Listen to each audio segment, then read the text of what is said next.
if I take this to the next step, for people who are actually waiting for the bloodbath to happen, naturally, I think that these people are there because they are afraid to make mistakes right now. And so they're like, let's wait for the market to bottom out and then we will come in. And if you think, I quote this quote from Einstein that, the only person who never makes a mistake is the person who has never done anything. And can I add to this that, if you, the cost of doing nothing means that you are nothing, right? Especially in the real estate sense. And so if people are playing the wait game and chasing the bottom, what do you say to them, Cheryl? What do you think, is that response to those people who are trying to chase the bottom? What? Trying to chase the bottom? Yeah, look, I mean, yeah. You can't time the bottom. I mean, you are lucky if you do, and there are going to be certain triggers that you understand, I think, through experience, identifying when, say, you're stock trading, the market goes this and this, and you're like, oh, at this point where it crosses, that's when I should buy. Yeah.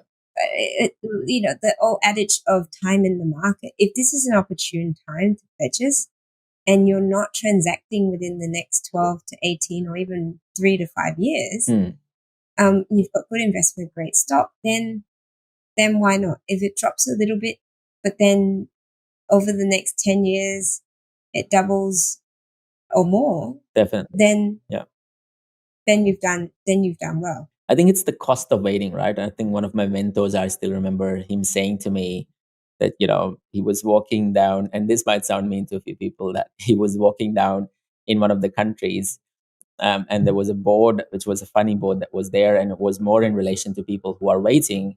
And it said, or it read that, you can get a free abortion here, but there's a 12 months wait. Right? So if you... Oh!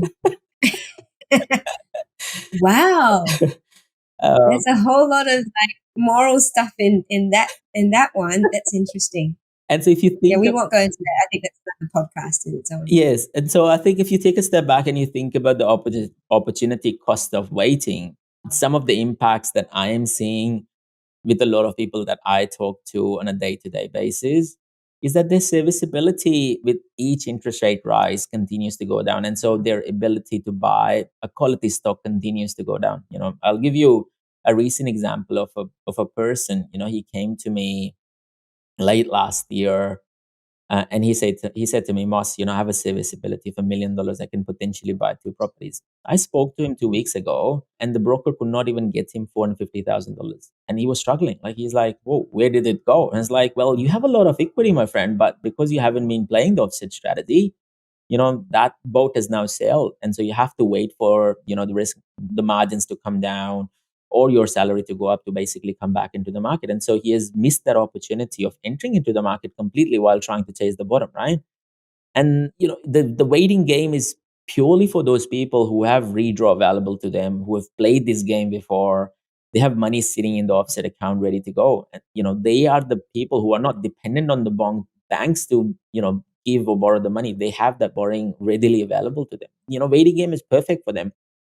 The most important thing in some of these instances where you're playing against your borrowing capacity, you're playing against your serviceability, is that when the market comes back, and we've seen this time and time again, the market comes back a lot faster than the rates coming off. And so by the time you reach your borrowing capacity to actually get into the market is gone. And so it's like, by the time you're all dressed up, ready to go to the party, done your eyelashes, your tux, your glasses, add a bit of perfume, you realize that the party's ended. That's it. It's gone. That's you dressing up for Mardi Gras there, your eyelashes and your tux all together. Well, I'm trying to be inclusive, right? So no, it's wonderful. I love it.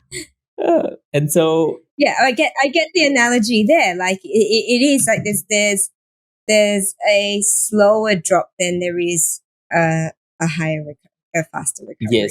Yes. And that's why you see, when you talk about markets, but in markets, that makes a lot more sense, right? Because there are even pockets in Perth right now that have gone up by, more than 15% in the last sort of 6 to 8 months, even 12 months, when you talk about it. You look at Kivana region, you look at Rockhampton, you look at the north, around Clarkson, where we were buying around 420, 450 up to 500. They're all at, 550, 580 sort of Mm. price point. Even Secret Harbor, we were buying there at 420, 430. Now they're well above 550, 560. And so I'm using some of these examples predominantly from Perth because everyone has been starting to talk about Perth. And, we were buying in Perth in, December 21. And we were the first ones to basically start calling out Perth. And so these are the normal cyclical nature of events that happens. And so people, who have seen these cycles, would pick this up quite quickly.